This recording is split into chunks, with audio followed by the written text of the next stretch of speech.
Welcome to the New Money Habits Podcast, where we talk about how to create a better plan for your money so you don't have to live paycheck to paycheck. Here are your hosts, Sarah Jones and Nino Villa. Welcome back, budgeteers.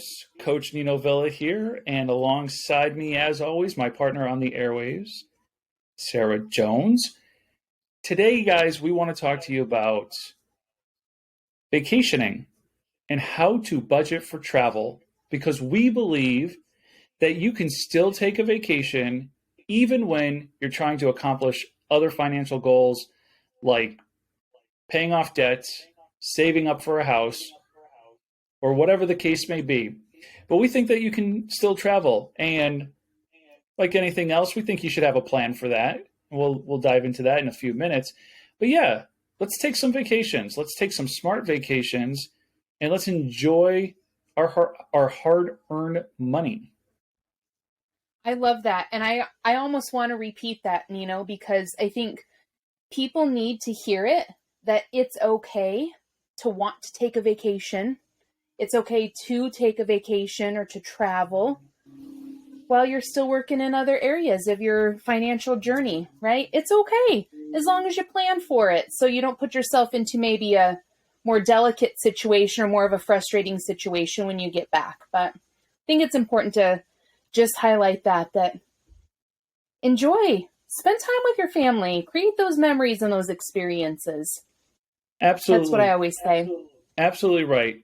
It is important to take time to share in experiences and do things with the family. I know there's so much that I want to unpack here, but let me start with two things. One, I know that I've shared on the show before that as I started my new money habits, I was on the get out of debt at all costs mantra. And I did that for 2 years, 2.5 years, 3 years, something of that nature, before I realized that I was sitting on 2,200 square feet in my backyard that was going unused and could be made usable for sharing and spending time with the family and creating long-lasting memories and that sort of thing. And so I paused what I was doing to do the backyard. And I've done that with travel too, where I think I also shared on the show that I had a brother who was, graduating from college and decided that the family and I were going to get into a car and drive across the country and make an experience out of it. And it was these things that helped me to realize the second thing I wanted to kind of start off with. And that's something that you have said, and I'm stealing your words here because they've helped me to really think about things. What's important to you? And you know what? My family and making memories with my family is important to me. Dare I say, more important to me than whether or not I pay off the student loan 6 months sooner. Yeah. You know, I thank you for saying that, because when my husband and I were going through the bulk of our financial journey, and I think I want to actually maybe let me correct that, because I think we're still on a financial journey. We're just in a different part of it. But when we were in the part of feeling like we were more in control, putting together what we felt like was a good budget and getting out of debt, one thing that I focused on more, and why it caused a lot of problems between him and I, was that I was so into debt, pay off the debt, right? And nope, we can't go get ice cream with the kids, even though it probably would have cost us $2, right? Like, I was so focused, and that's, and just real talk here, one of my biggest regrets is a darn ice cream cone. And I'm not even lying. And generally it's the first time I've even said that, probably without tears. But because I think it's easy to get so focused on your debt payoff that you feel guilty doing other things. And I can certainly share that one of the things I am proud of is that we did take vacations with the kids. even while we were working on getting out of debt. But the guilt I felt behind that oftentimes held me back, and I didn't have I didn't experience the vacation. Because I always had it in the back of my mind. I had this bit of guilt. And, you know, that's why I think I'm so thankful to be doing this episode, because I think it can bring to light and just, bring out some of the feelings maybe that a lot of people have gone through, right? Or have said, no, I don't want to do a vacation because I'm working on paying off debt. I want to just try and dispel some of those myths, and also encourage people that you can do both, and you can do both without having guilt attached to them. Because that's probably number one for me, is being able to do both without the guilt. That is exactly what everybody needs to hear. You know, so much of how, why, and what we do around managing our money is driven by sometimes external expectation or internal expectation. And we feel like when we're not meeting those expectations, that's when the guilt settles in. And one of the things that I talk about with all of my clients is the importance of having pocket money, because I want you to have money that you can spend guilt-free. But it's interesting that you bring it up in this context, because so you planned for the vacation, you took the vacation, but you weren't experiencing it guilt-free. May I ask, when you took these vacations, did you take on new debt to take these vacations, or were they planned for and budgeted for ahead of time? They were planned for and budgeted for ahead of time. And you still felt the guilt? I did, because I felt guilty for spending that money when we were trying so hard to get out of debt, and knowing that I had never taken vacations as a kid. Mm-hmm. So vacations and taking a yearly vacation with my kids was really important to me, because I wanted to be able to get them out and experience different things and see new places, right? Because that's not something that I was able to experience as a kid. But even though we planned and saved for the vacations, we never went into debt going on a vacation. But in the back of my mind was always this, and well, let me just finish this thought. In the back of my mind was always this guilt, like, we're supposed to be paying off debt. This seems a little bit frivolous to me. Boy, how much is this going to cost? Because we lived on a very tight budget, right? And so vacation, even though we were on vacation, I felt like I was saying no a lot.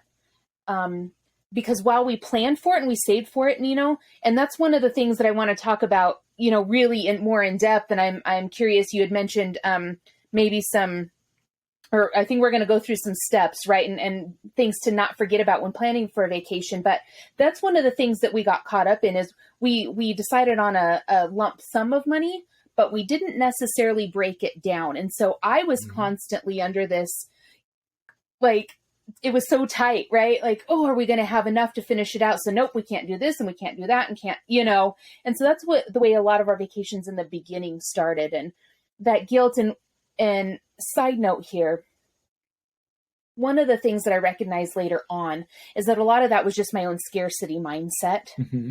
You know, it wasn't that, and this just goes to show that your journey is far more in depth than just the numbers.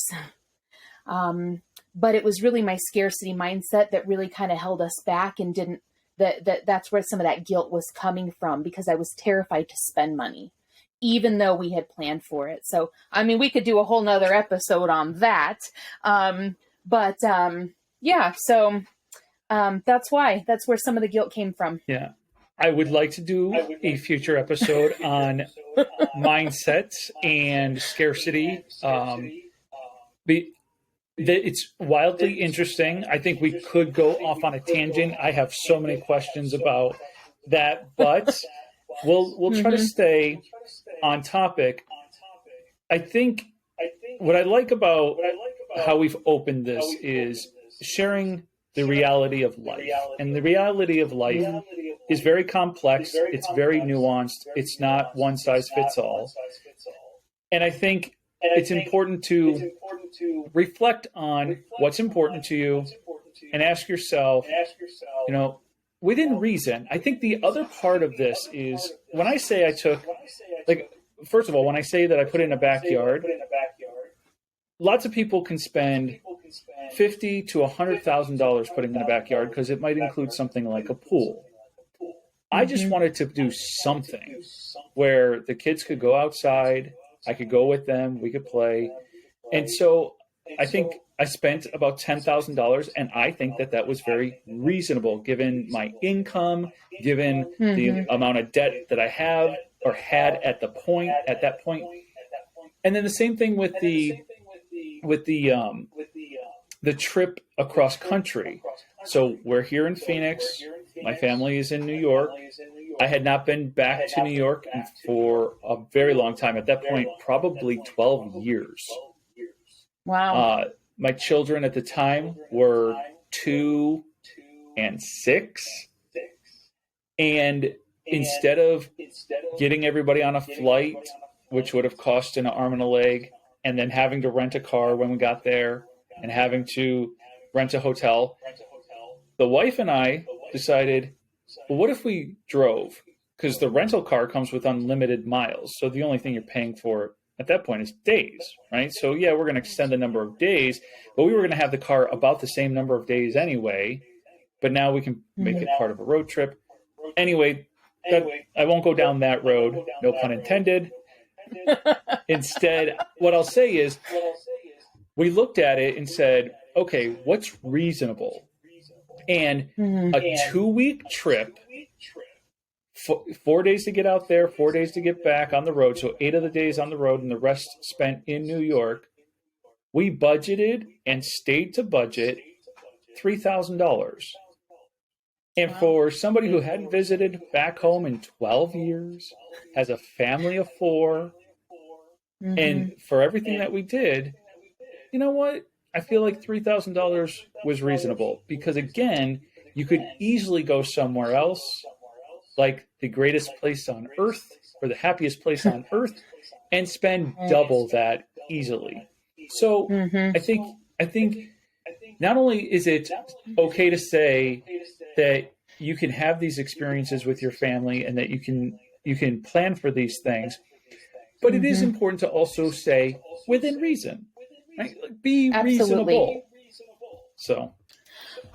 I love that you say that because, vacations can be fun without, number one, I believe, without going into debt, right? Yes. And they can be fun without spending way more than what your budget really allows for you to spend. Yeah. Right. If you're coming back from vacation and you really have this feeling like, shoot, how are we going to pay for all of that? Yes. Then it's time to evaluate. Right. And we don't want, what's the point of vacation if you're coming back and stressed out about the vacation itself, right? You're supposed to be having a good time. And so, I think and I don't know if you mentioned it, but we talked beforehand. I'd love to hear you said that you've got some tips, right? And I want to see, I've got some as well. I want to see if they line up because we haven't shared our tips with each other yet. Yeah. So thank you for that transition because I was going to go there next. I was sharing all of that backstory too to say, I was going to ask you the question kind of rhetorically. Sarah, would you like to know how to take your next vacation guilt-free? Would you like to know? Because, well, go ahead.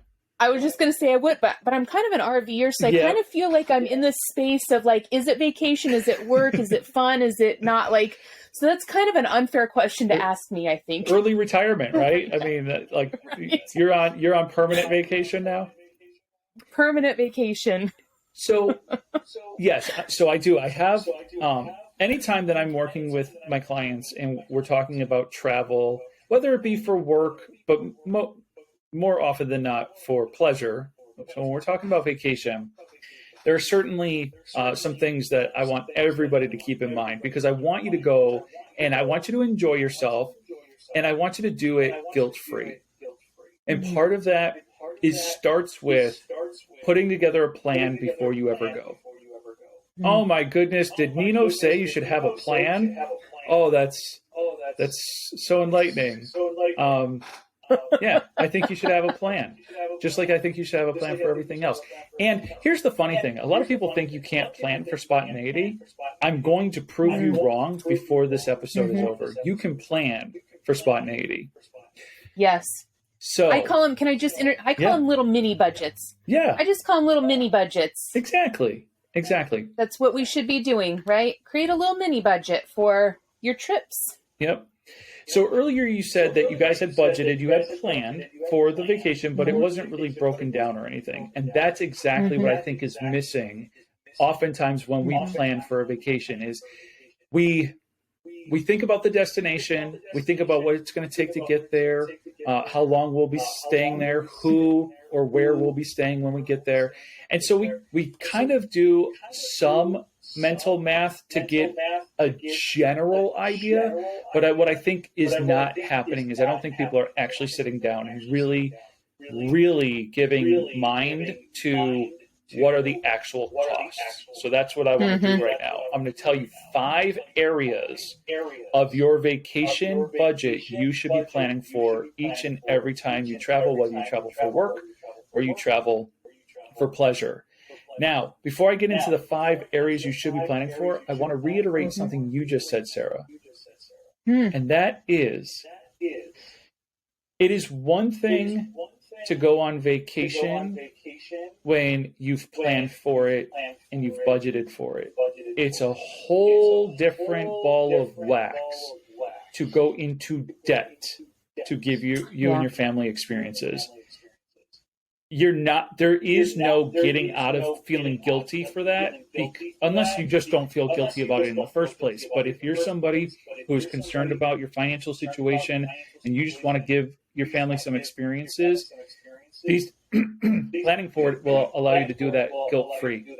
If you do not plan for it and you just charge a credit card and you just come back to deal with the mess later, you're going to have regret. Yes. And I think that's even I hear that so often. And even if you don't have regret right away, can I just say there's probably going to come a point in your life where you're like, dang, I'm still paying for this vacation 6 years later, right? Like we're still paying for those vacations. And I wish we hadn't have done that. I hear it with my clients all the time. Yep. That it's just your past. Don't bring that past and those, what you want to, you take a vacation to create good memories, right? Positive and to have these experiences, spend time, whether by yourself or with your family, with, whoever, with, the girls or the guys go, you want it to be memorable and fun. You don't want to carry that with you. The memories are fine, but you don't want to carry the price of that with you and have that pulling you down later on with that debt. So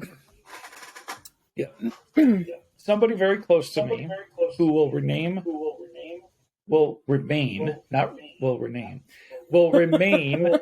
nameless, blending my words there, shared with me some time ago that their annual family vacation that they didn't plan for the first one, they did not have it paid off by the time they did it again. And then they didn't have those 2 paid off by the time they did it a third time. And so they were taking this annual vacation, but it was always looking backwards at what had already been done versus looking forward and planning for it. Yeah. No, we want to change their narrative on these things, because this can be applied to a lot of areas, right? Not only vacations. I mean, this really can be applied to numerous areas in our lives about just planning ahead for something instead of, I always say you're being proactive instead of reactive, right? So, and so you're planning ahead, you know what's going to happen. It makes it more enjoyable. Number 1, reduces stress. Number 2, but you're not allowing it again, that past, to drag you down. So, All right. Well, without further ado, here are the 5 things you should always be planning for when building out a vacation or traveling budget. And some of these are going to be obvious, and some of them you're going to be like, oh my goodness, it was right there in front of me the whole time, and I just wasn't thinking about it. the very first thing I want you to think about is what is it going to take money-wise to get you from point A to point B? So these are all your fares. This is your airfare, your train fare, your bus fare, rental car. How are you getting from point A to point B? And what is at this point, you're not even really budgeting as much as you're looking at what are those costs, and then you're building those costs into your budget, right? Mm-hmm. So when we took the trip cross country, we didn't travel by plane. So airfare, not a thing. We rented a car. So it was about knowing how many days did we need it, how much was it going to be per day, and what was it going to cost us to have this rental car. So I want you thinking not only about the mode of transportation, but then for us with the rental car, we had to get from point A to point B, think about gas and tolls. Right? The rental car wasn't going to get us magically across the country without putting a bunch of gasoline in it. Thank heavens this was 2017 and gas wasn't $5 a gallon. Right. But I want that's the first thing in your budget you should be thinking about is how do I get from A to B, and what are the costs included in like I said, airfare, train fare, bus fare, rental car, whatever that might be. Mm-hmm. I love it.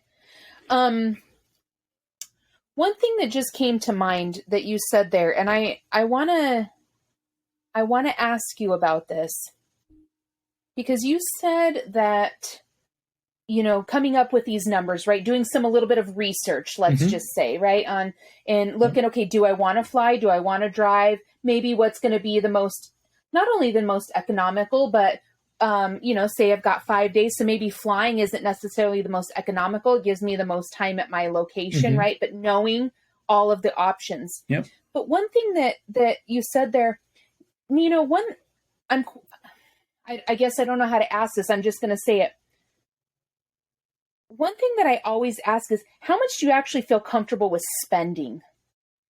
Because sometimes we can plan a vacation, right? And if we don't have an idea of how much we actually want to spend, what is realistic for us to be able to save and plan for, vacations can get really out of hand, right? Yes. And so I want to maybe throw that in there, that I think we can plan these, use these costs to plan into our trip and create our budget. But knowing how much you actually feel comfortable with spending to begin with is pretty important, in my opinion. So I'm glad you asked the question, and it speaks to the value of we don't do a whole lot of prep before we get on, so that we can just have a very authentic and spur of the moment conversation. Part of why I didn't say that is sometimes I like to take my clients through this process to get to an aha moment, right? To see, because you're right though. You can, and maybe you even should go into this process thinking I really want to be able to do this for under $3,000 or under $5,000 or whatever that is.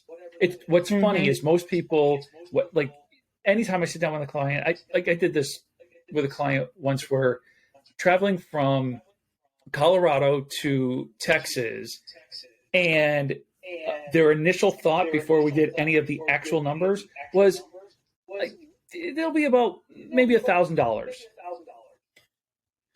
Okay.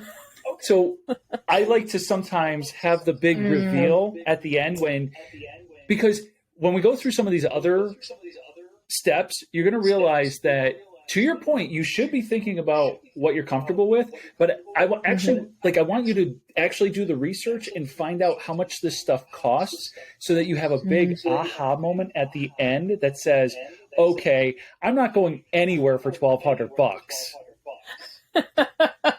Right. Okay. Right. But it's a great question. Gotcha. I asked it too soon. That's okay. That's all right. All right, so that's the first one. The second thing you need to be thinking about whenever you're traveling is, once you get to B, how are you getting around? So if you already rented a car, okay, you got a rental car, great. But if you flew, do you now need a rental car? Are you doing ride share? Are you going to take public transportation? But now you have to think about how am I getting around and what are those costs? Mm-hmm. You know, one of the things I cannot stand about New York is there's still toll roads there. So even just getting around, once we get there, I have to pay tolls. So that has to be part of my budget. I have to be thinking about not only the gasoline to get around, but the tolls to get around. You know, depending on where you're going, maybe you're doing ride share or public transportation, but these are all things that you should be thinking about. Absolutely. And so easily missed, you know, Yes. Sometimes we forget, right? Yep. We forget, oh, we're flying in. Awesome. And your plane lands and you're like, now what? Now how are we getting to the hotel? Because you know what? If you've flown, you're probably not wanting to drag your luggage for the mileage that you got to walk to get to your hotel, right? Right. So, and it's things that we do forget about. So that's a great point. And to that point, sure, you probably thought about your airfare and probably even the rental car, but are you really thinking about the amount of gas that you're going to need? Are you really thinking about, wait a minute, like I remember traveling for business to Florida and all of my expenses were reimbursed, but remembering, Nino, have cash on you for the tolls because you don't live in Florida. You don't have an Easy Pass. So you need cash for the tolls. And it's thinking about these things and saying, right, I have to have some money for that. Not tons of money, but you got to have some money for that. Right. And even tips, you know, I don't know if this is one of but cash for tips, if you are, you know, your shuttle drivers and everything, right? Having that little bit of cash that you've planned for because you're like, oh yeah, you know what, I need to tip the shuttle drivers and so forth. So you want to talk about feeling guilty. How about those times that whether you're traveling for business or pleasure, you get to the express bag check at Sky Harbor Airport and they're taking your bags for you and you're like, oh man, I totally forgot to grab cash. Like now I look like such a cheapskate and I'm not. Yeah. So it all goes back to just being mindful, being intentional and thinking about these things. You're absolutely right. Yep. Some cash for tipping is important. I think you'll see that those kind of are built into these others that are coming up. So we talked about one, getting from A to B. We talked about the second thing you should be thinking about is how you're going to get around when you're at location B. The third thing you should be thinking about is lodging. And now sometimes you're going to benefit and maybe you're traveling back to visit family. And so your lodging is taken care of. But sometimes even when you're going to see your family in New York, the 4-day trip to get there requires you to stop and sleep every once in a while, and maybe take a shower so that you don't stink to high heaven when you get to New York. So you got to be thinking about lodging and you know, whether you're doing that at a hotel, you're doing that at an Airbnb, you're staying with family, whatever that is, but at least be thinking about the lodging aspect. And this is where one of those tips are built in. Because if you're staying at a hotel, you know, build in a little bit of cash reserves for tipping. Yeah. And I think it's, you know, I'm just going to throw in here, check out all the options, right? Check out all of your housing options. Because you never know what it used to be. Now there's so many other, it used to be just a hotel or a motel or the side of the road, right? Like those are your three options. Now there's a lot more options out there. So check them out. You know, and do a little bit of research. Maybe you have to drive an extra 50 miles one day, right? But the housing, the lodging options might be more affordable. They might be more comfortable, right? So just take a look at, you know, kind of your surrounding areas and all options available for lodging. Yes. Good point. One of the things that we did, there's two things that we did for our trip to New York that I think everybody will find interesting. So one of them was because I was thinking about lodging and the rental car and everything. I actually looked at renting an RV. and just making like an RV trip out of it. The problem is the mileage. They get you at 35 cents a mile. It's 2,000 miles there. It's 2,000 miles back. No, thank you. But when talking about like looking at all your options, you know, taking a look at that was one of the things that we did. The other thing we did is, I don't know if I was already, I don't think I was. I wasn't a rewards member to like any hotel chain, but I became one. And you know who got a free night before that trip was over? This guy, right? So there's another, you know, just if you kind of know, like, hey, I'm going to stay at the comfort suite of hotels, or I think we did Marriott. So, you know, any Marriott hotel. And by the time we got to New Orleans and we stayed at the Aloft in New Orleans, oh my good, like, woo! And we got some Uber Eats, and we got some jambalaya, and it was, and some crawfish. Oh my goodness! Oh, like I feel like I'm back there right now. It's so vivid in my memory, but yeah, we're going to be headed there. We're going to be headed there, so I'm actually kind of excited. Yes. I know you're not going there with kids, but as I said at the top, at the time my kids were 2 and 6, and we were dragging them down Bourbon Street at 9:00 at night. Like, don't ever go to New Orleans with kids. What? So enjoy that you are kid free and take it in. It was amazing. We made that mistake in our first time in Vegas. Long story, vacation, plans changed. 11:00 at night, 2 young kids going down the strip in Vegas trying to find food. You do not want to have that experience. Nope. At all. You got to meet all of the card exchangers. Oh, you know, all the guys who are. It was horrifying for my children and for me. Total sidebar for just a second. One of my first trips to Las Vegas with a buddy of mine. We're walking down the strip, and if you've never been to Las Vegas, folks, I mean, it's not called Sin City for no reason. So they're handing out these cards, these little, you know, call me cards. And so my buddy and I, at first, of course, like anytime somebody kind of just puts something in front of you, you grab it when you first don't know what it is, right? So my buddy sees it and he's all like, watch this. So he grabs a couple. And so now he has like 4 or 5 of them. And then he goes up to the next guy and he's all like, no. I have the redhead. I need the blonde. He starts trading. He used them like they were trading cards. Yeah. So, yeah. What a tangent. Look at that. I didn't budget for that trip. See, this is how it all relates. I didn't budget for that particular trip. And my buddy and I ended up staying 2 nights. I totally blew my budget on that one. But that was way before creating any money habits. I digress. Yeah, that's probably wise. Yes. Tip number 4. Yes, tip number 4. So wrapping up the lodging thing, think about becoming a member of one of these hotel chains and earning your way to some free nights. Number 4, this is going to sound obvious, but I promise you it's not as obvious as you think it might be. And that is you got to be planning for food. Like, of course you need to be planning for food. I'm telling you right now, you're not planning for food the way you should plan for food. It's not happening. So let me give you a little formula.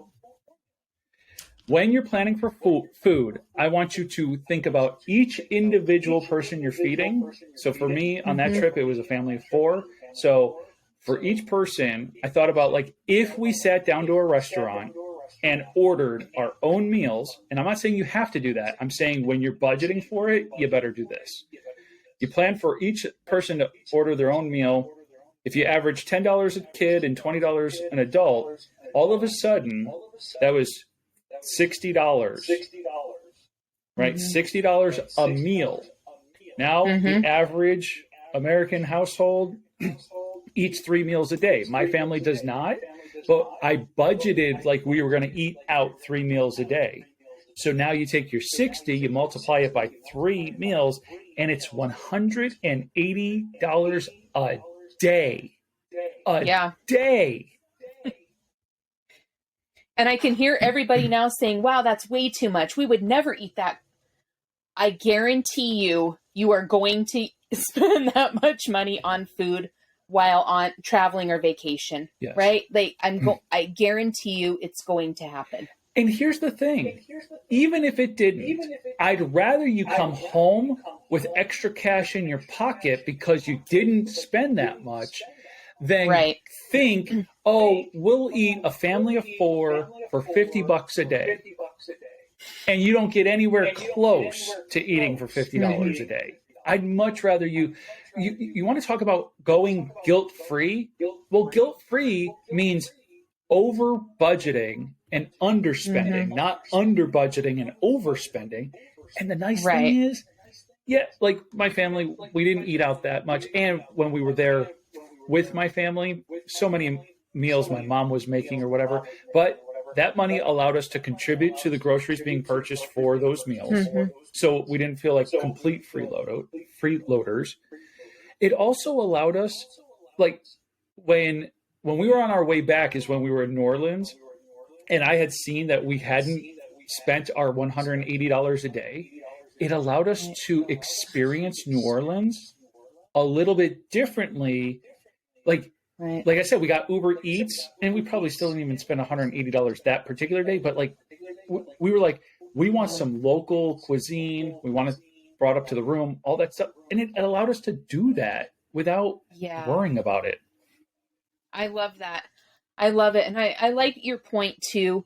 Over budgeting and underspending. Yeah. Right. It's so much easier, guys. So much easier to go a little bit over, right? Or even a lot over. Let's just be honest. Sometimes you might, maybe way over budget. It's so much easier to have that happen than it is to try and plan and you didn't plan enough. And then things become very stressful and it's not enjoyable. So, yeah. And I'll tell you, I mean, a moment of like real honesty. Like, I don't think I actually budgeted $180 a day. I think I brought it down to $150 because I took into consideration that, if we had breakfast, it was probably going to be a lot cheaper than that. My wife and I always share meals, but even $150, some people might hear that and think there's no way. And we were gone for 14 days. So like, all the math nerds listening to this right now, do a little bit of math. Yes, I budgeted over $1,000 for food. When most people don't budget for food at all, they just kind of think, I don't know what they think. Maybe one of the things that they think, and our listeners can correct me if I'm wrong. So, email us at podcast@newmoneyhabits.com. But maybe one of the things that you're thinking is, I already spend money on food anyway, in whatever way I do that at home. And so I'm just going to spend money on food anyway. But when you're on vacation, you have to know you're spending more on food than you normally would. So just sit down, budget some money for it, and just make it a thing. Yeah. It's just different than when you're at home versus when you're traveling, whether it's vacation or work travel or anything, right? Home life is different. So you need to plan differently for it. You can't assume that it's going to be the same. For sure. All right. So we've gotten 4 down. We've gotten from A to B. We've got getting around location B. We got our lodging. We've got our food. The 5th thing you should be thinking about, and this is, again, either one that's completely missed or people severely under budget for this one. And I got a couple of examples that I'll share with everybody once I reveal. So this 5th thing is entertainment. You have to have an entertainment budget. It's vacation. If your kids want ice cream, they should get ice cream. Right? Yes, they should. So when you're budgeting for entertainment, though, I want you to think about all of it. So I was going to New York, and it's where I grew up. And there's a theme park there called Darien Lake. Used to be owned by Six Flags. I knew I wanted to take the kids to the theme park. I knew that we were 30 minutes from Niagara Falls. I knew I wanted to take the kids to Niagara Falls. So I started planning for all of these things. And even so you heard me a moment ago say I budgeted $1,000 for food. We didn't spend anywhere near that. And thank goodness, because I only budgeted $500 for entertainment. And boy, oh boy, was I wrong. So when you're thinking about entertainment, you got to think about all of those experiences that you want to have. And where I went wrong is I thought about admissions prices and maybe parking prices. But I didn't think about all the stuff that you do once you get into the theme park or you get up to Niagara Falls. Because when you're at Niagara Falls, of course you want a Niagara Falls sweatshirt. And of course it costs $35 because sweatshirts should cost $35 because they have the words Niagara Falls on them. Right. Plan and budget. And all the souvenir pictures that they take that, it's the perfect picture of you and your family, right? That's 25 and, right. All of those things, and even if I may, one of the things that we started doing, and I'll give you a specific example. So in 2012, so gosh, 10 years ago now, and I don't want to sidetrack a lot, but my husband got hurt. And our new car that we bought was in the shop. Life was nuts, right? And we had planned a trip to go to California, a vacation to go to California. Well, so our other vehicle was a pickup, and my husband wasn't working. He was getting short-term disability, but pay is different. So we had planned this vacation, but life kind of, dare I say, felt like it was kind of falling apart right before we were set to leave. So I had this kind of like, how the heck are we going to make this happen? And we had a conversation with the kids and said, okay, here's the thing. We can go, but we have to drive in the pickup. It's going to be a tight fit. And if we go, I better not hear a darn word of complaining that you're sitting too close to each other or anything, right? Or we can buy a pool for the backyard. Nino, we were really thinking that the kids were going to say they wanted a pool. And nope, they said, we want to go to California. So we packed up, and I've got pictures of them. And I don't remember, 10 years ago. So my daughter was 9 and my son was 12 or 13. She was 9 or 10. So 13, 10. Yep. 13. Anyways, growing kids, right? So we packed into the pickup. It was a pretty tight fit. Long story short, when we were planning for the trip, though, when you think about Southern California, there's a gazillion things to do, right? And the kids were like, hey, we want to do this and we want to do that and this, and can we do this? And, James and I were looking at each other, and we had to come up with something because we knew that we wanted the kids to have a really good time, but there was no way we were going to be able to afford admissions and all of those things in pack in doing all of those experiences right into this vacation.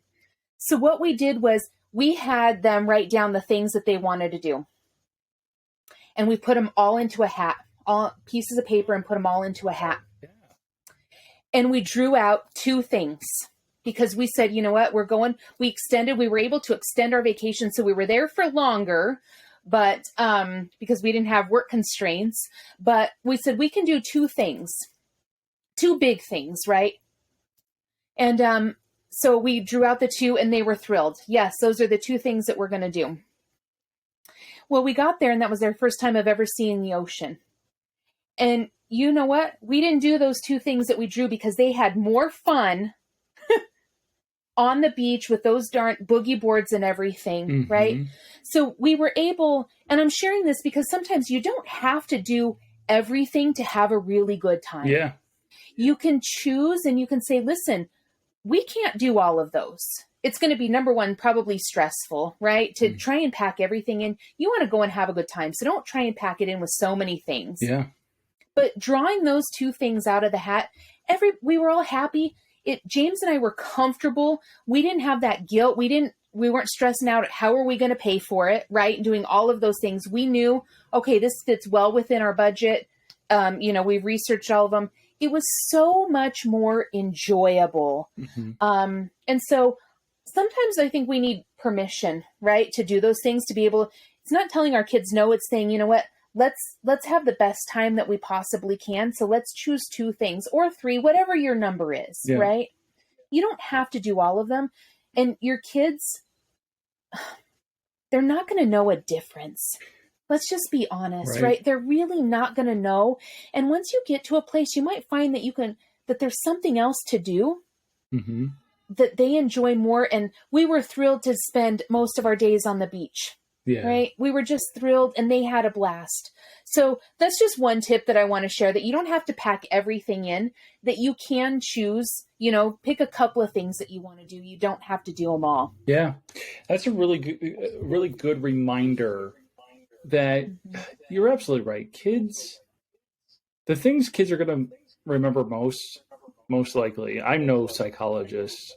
My mother's a licensed psychotherapist, so she can tell me if I'm right. But they're gonna remember the experiences of the time spent, and if I throw the frisbee with the kids on the beach, they're gonna remember that experience more than necessarily something crazier than that. Right. So, and I think too, even to that point,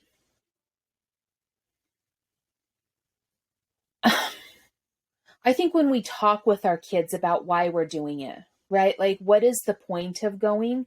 And we have, if they're old enough to, and depending on the age of them, you can have different types of conversations. But, when we had that, I told him, I said, I better not hear you fighting in that back seat. I was pretty stern on that. Not a peep out of them, not a single thing, because they really wanted to go. But when we were deciding on those 2 or 3 activities to do, we had the conversation, said, listen, we want this to be a fun vacation, and it's not within our budget to be able to do everything. And we want to give you guys the experience of a couple of things. So what are your top picks, So let's pick out, and whatever we draw, those are the things that we're going to do, right?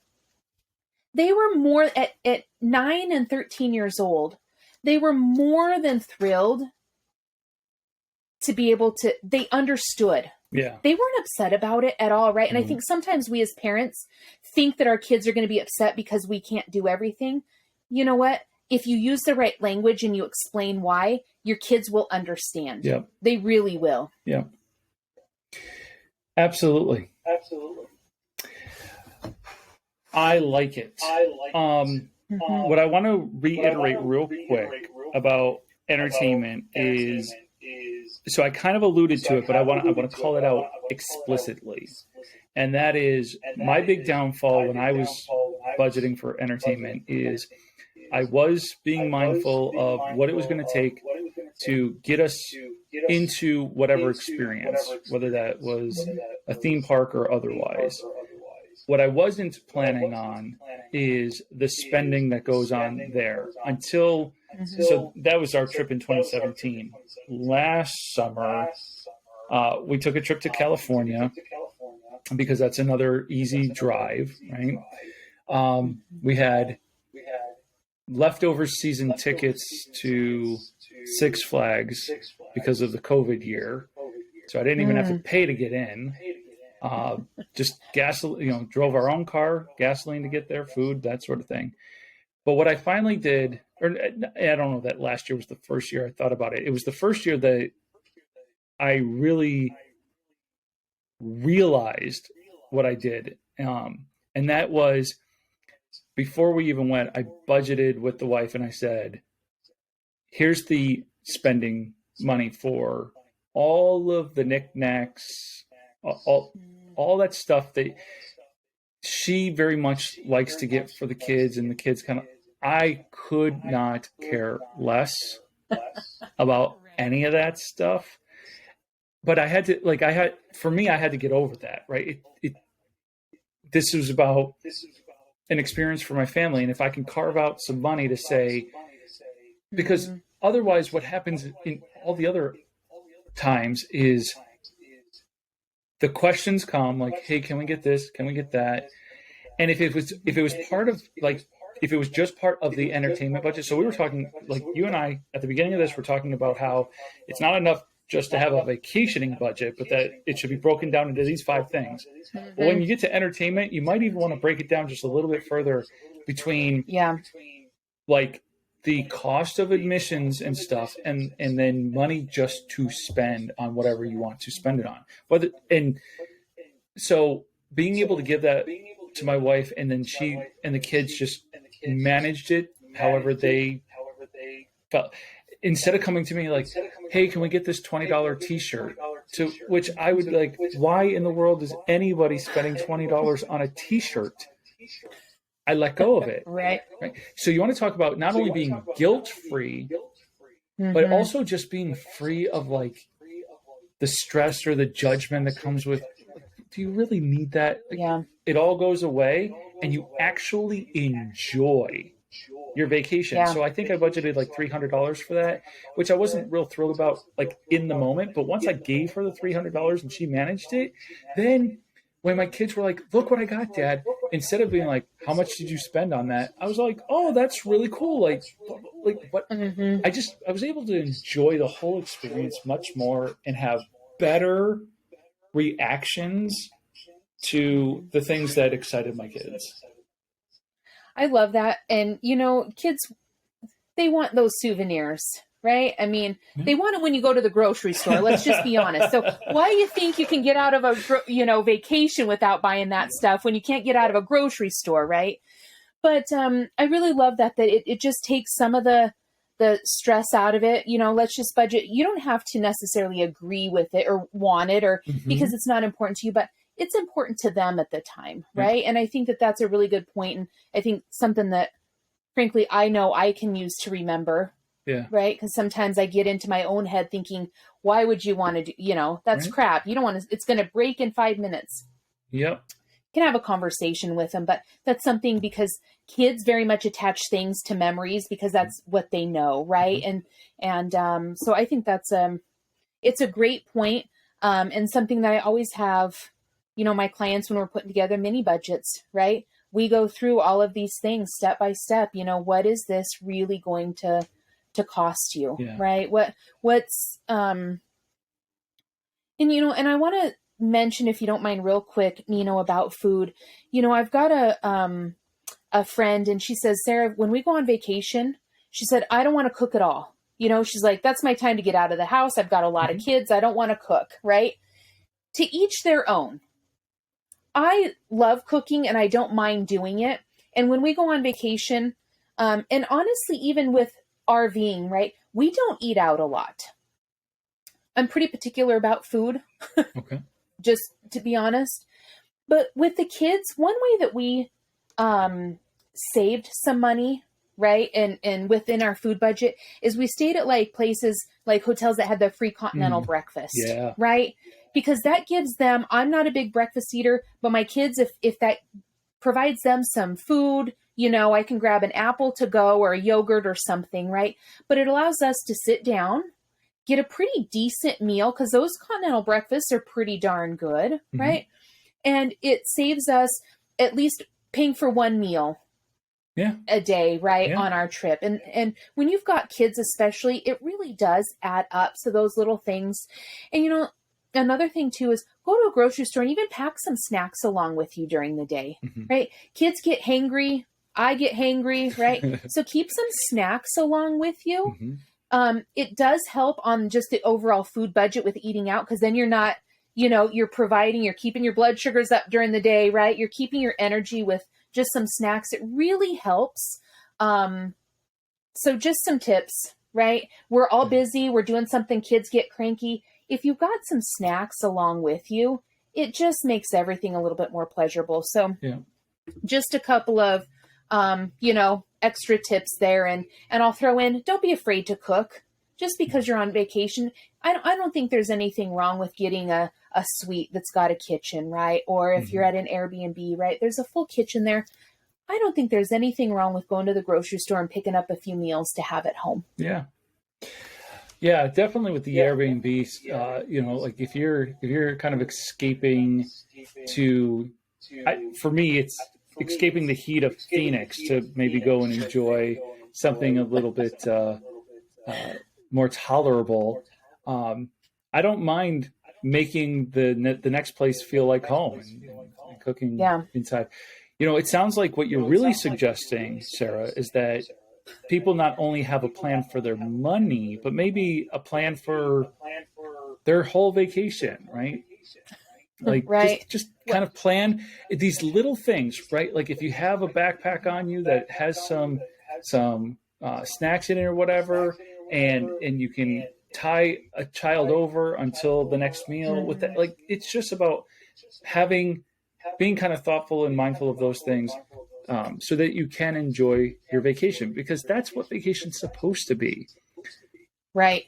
And I think sometimes, I know I'll speak for myself as a parent. When my kids were very young, I always had like the goldfish and the Cheerios, like the little snacks. But as they got older, quite honestly, I'm thinking they're older. I don't carry a diaper bag. I don't need all that stuff. It was probably more important, or certainly just as important as they're older. Right. That's right. And so, keep those. It'll keep everybody a little bit happier. But yes, to your point, just make a plan, take some time so you can decide, and put some thought in how you want your vacation, your travel to go. Yeah. I'm reminded of something I said earlier, and I want to make sure that it wasn't lost on any of the listeners who were like, Nino, you promised spontaneity. Like, you can plan for spontaneity.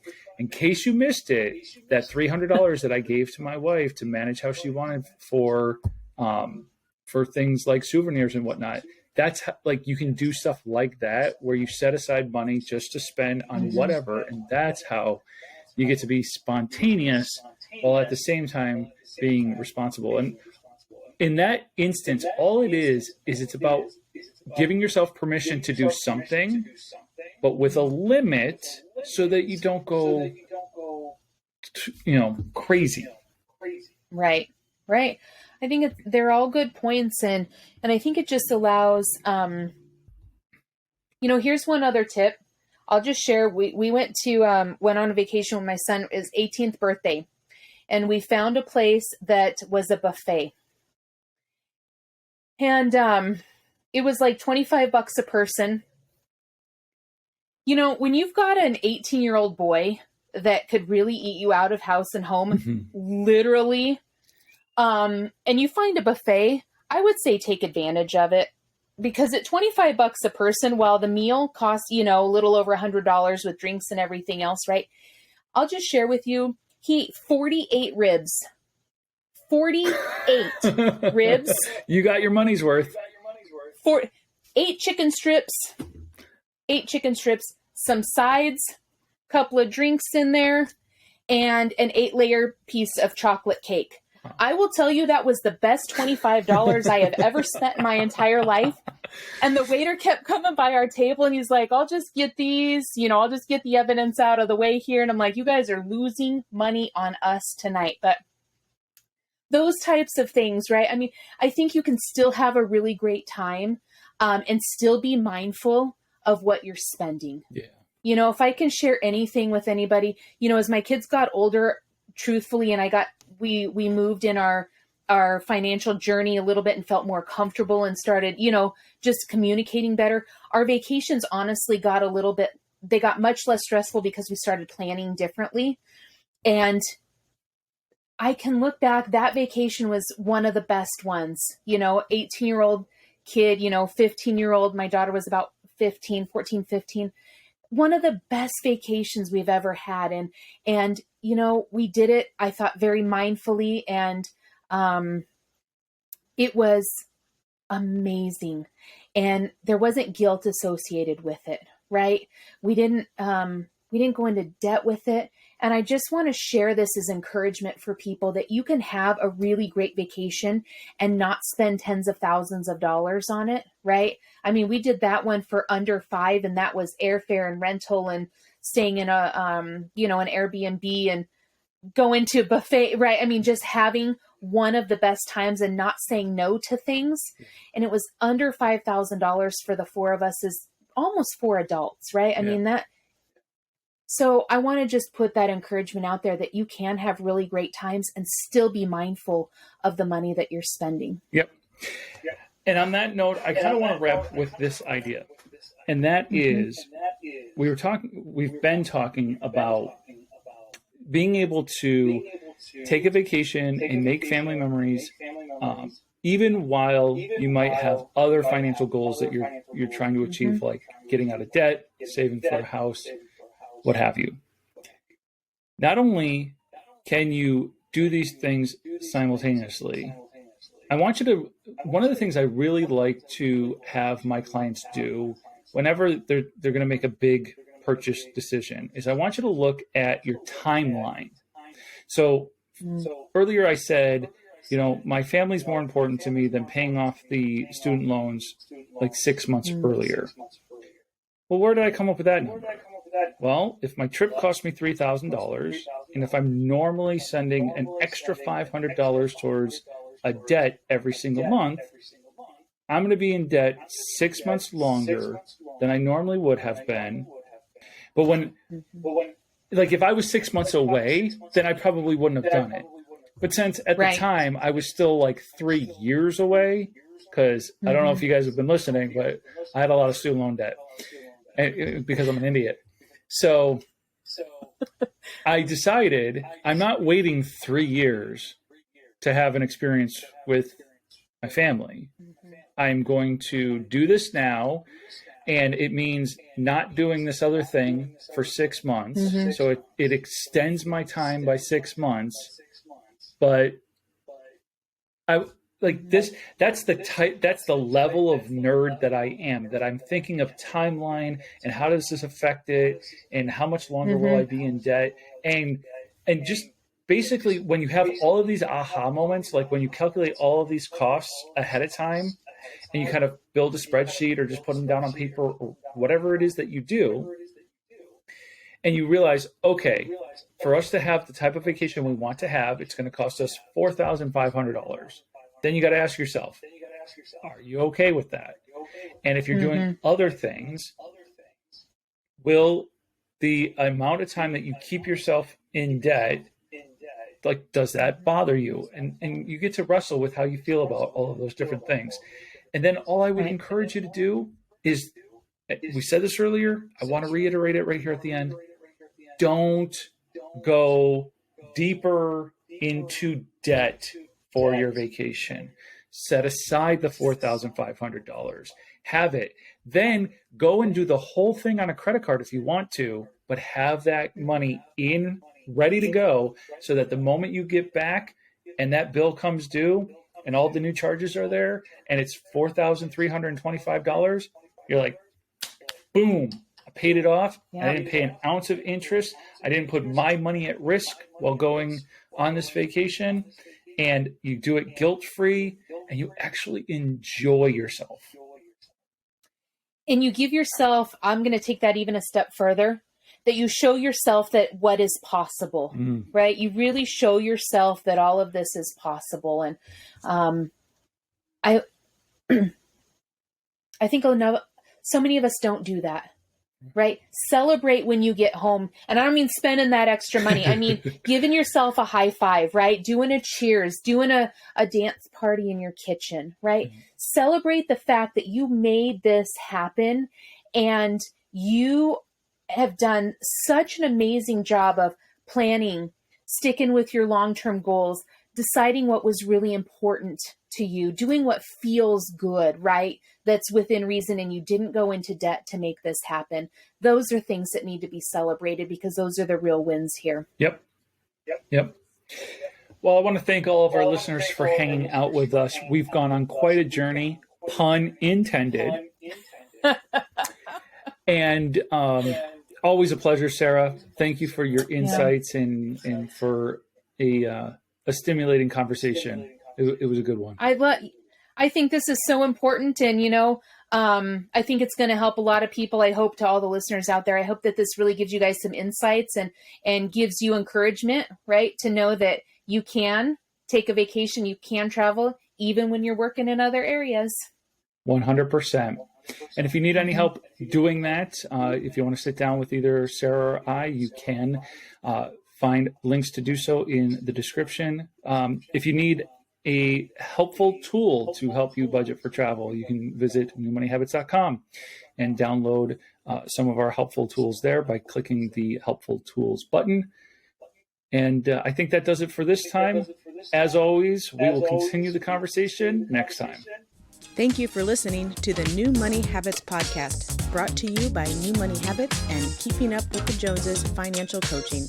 Submit your questions to our host by emailing podcast@newmoneyhabits.com. Be sure to subscribe to be notified of future episodes.